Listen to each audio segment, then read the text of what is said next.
오늘 우리나라 코로나 환자는 10명이 늘었습니다. 하루 환자가 10명 안팎인 날이 일주일째 이어지고 있습니다만 아직 안심하기에는 이릅니다. 정부가 사회적 거리두기를 좀 풀어줘서 이번 주부터 종교 활동이 다시 시작됐는데요.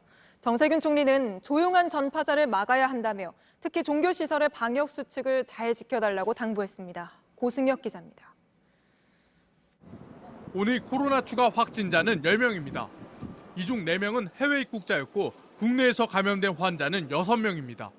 이로써 새로운 확진자는 일주일째 10명 안팎에 머물렀습니다.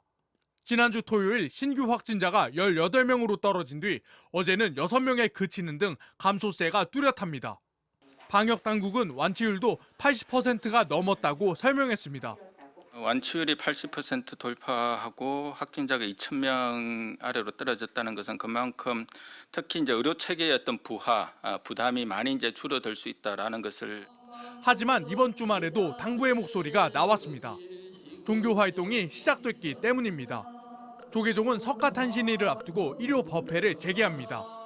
천주교도 전국 16개 교구 중 서울을 포함한 7개 교구가 미사를 진행합니다. 개신교의 경우 여의도 순복음교회가 주일 예배를 7차례 열 예정입니다. 정세균 총리는 방역 수칙 준수를 당부했습니다. 이번 주말 많은 종교 시설에서 조용한 전파자가 참석할 수 있다는 경계심을 갖고 방역 수칙을 철저히 준수하여 공동체의 안전을 지켜주셔야 하겠습니다. JTBC 고승혁입니다. 오늘은 정부가 사회적 거리두기를 완화하기로 한 뒤 맞은 첫 주말이었는데요. 서울 곳곳은 나들이 나온 사람들로 붐볐습니다. 대부분은 마스크를 썼지만 사람들이 몰리다 보니 거리두기가 잘 지켜지지 않는 모습이 보이기도 했습니다. 이희령 기자가 둘러봤습니다. 서울의 한 시장입니다. 장을 보러 나온 사람들의 발길이 끊이지 않습니다.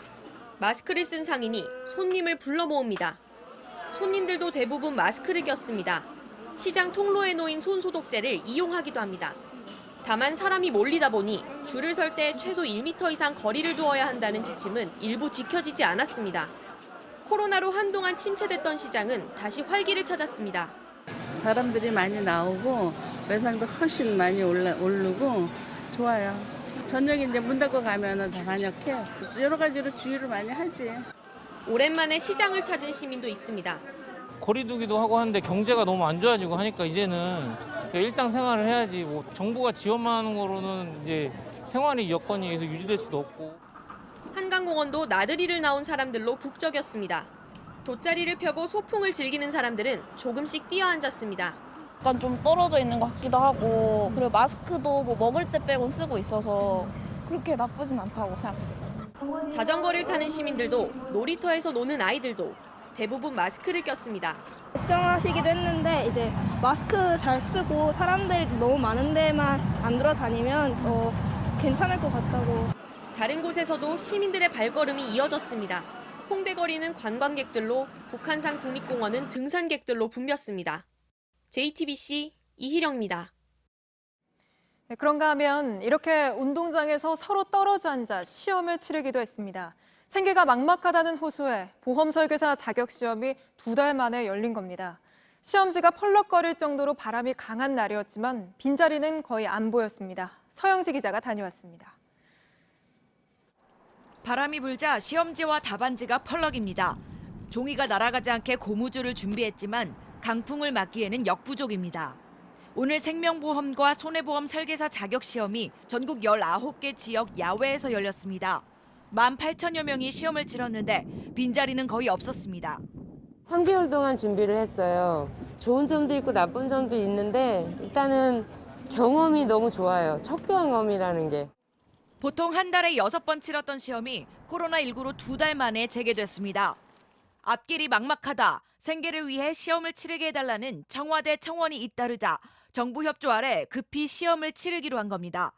이날 시험엔 마스크는 기본이고 전문 방역업체가 틈틈이 전체 좌석을 소독했습니다. 네, 지금은 쉬는 시간입니다. 바람이 너무 세서 이렇게 책상과 의자를 바닥에 잠시 엎어놓았는데요. 이 강풍 속에서도 응시생들은 4, 5m 이상 떨어진 자리에서 시험을 봤습니다. 내일은 채용을 앞둔 취업 준비생들을 위해 전국적으로 토익 시험이 2달 만에 실시됩니다. 역시 마스크를 착용하지 않으면 고사장에 출입할 수 없으며 제공된 라텍스 장갑을 착용해야 합니다. JTBC 서영주입니다. 중국 베이징이 오는 월요일 고등학생부터 등교시키기로 했습니다. 온라인 계약을 했던 우리나라도 언제 아이들을 학교로 나으라고 할지 저울질하고 있는데요. 학교들은 학생들이 등교했을 때 터질 수 있는 만일의 사태에 대비해서 시나리오별 방역 지침을 만들어 모의 훈련까지 했다고 합니다. 어떤 내용인지 박상욱 기자가 보도합니다. 중국 베이징은 오는 월요일 고등학교 3학년부터 단계적으로 등교 계약을 합니다. 네덜란드는 다음 달 11일, 프랑스는 다음 달 12일부터 학년별로 계약을 합니다. 이들보다 앞서 온라인 계약을 했던 우리나라도 등교 계약에 대비하고 있습니다. 일단 전국의 99% 넘는 학교들이 준비를 마쳤는데 만일의 사태에 대비한 방역 시나리오를 마련해 모의 훈련도 했습니다. 인후통 같은 증상을 보이는 학생이 나오면 이 학생을 비롯해 같은 반 학생 모두 즉시 마스크를 쓰고 손을 소독합니다. 이 학생은 학교의 일시적 관찰실로 옮기고 보호구를 착용한 보건교사가 열이 나는지 확진자와 접촉했는지 조사합니다. 결과에 따라 등교를 중지시킬 수 있고 이 학생과 같은 반 학생들, 담임 교사까지 자가격리를 할 수도 있습니다. 이 학생이 확진 판정을 받으면 등교 수업을 원격으로 바꿀 수 있고 휴업이나 휴교까지 검토할 수 있습니다. 교육부는 등교 계약 가능성을 놓고 내일까지 질병관리본부 등 관계 부처 등과 협의를 이어갑니다. 오는 월요일부터 5월 1일까지는 학부모와 교직원들의 의견을 모으고 전국 시도 교육감과도 논의를 합니다. 최종 결정은 5월 초 방역 상황을 고려한 뒤 결정할 걸로 보입니다. JTBC 박상욱입니다.